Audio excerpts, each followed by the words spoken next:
ان انت تقدر تخلي الريندر اسرع ب5 او 10 مرات من الطريقة التقليدية باستخدام الكورونا ريندر. هل الكلام ده حقيقي؟ تابع الشرح. انتشرت فيديوهات كتير لحلول وقت الريندر وكلها بتقول ان وقت الريندر بقى اقل من النص او حتى الربع، وفي منهم اللي قالك ان الريندر بقى اسرع ب10 مرات. تعال اقول لكم ايه هي الطريقه سواء انت شغال على الفيري او الكورونا ريندر. في السين اللي قدامك ده هنعمل حاجه بسيطه جدا، ولنفترض ان انت هتعمل ريندر على ريزوليوشن 1500 في 1500 او 2000 في 2000. تعال الاول نعمل ريندر بالجوده دي ونشوف النتيجه اللي هتطلع هتبقى عامله ازاي وهتاخد وقت قد ايه. انا كنت عملت النويز ليميت على 4 وكنت عملت ريزوليوشن 2000 في 2000. الصوره تقريبا خدت وقت 40 دقيقه، والنويز ليميت على 4 والدي نويزر على 1.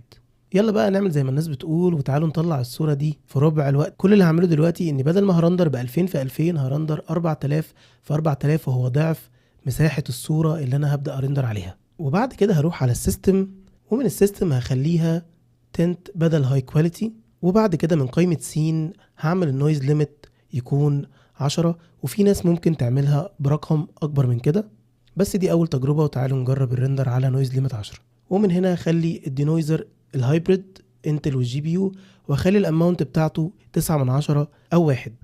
وبعد كده هدوس ريندر. دلوقتي الصورة طلعت معانا من الريندر ودي النتيجة بتاعتها. الصورة خدت معانا وقت 28 دقيقة بالظبط. الفكرة بقى دلوقتي لما نيجي نعمل سيف، لو انت شغال على الكورونا 14 هتلاقي ناحية السيف هنا حاجة جديدة ظهرت معاك اسمها سيف 50%، وهتبدأ تضغط عليها. تعالوا بقى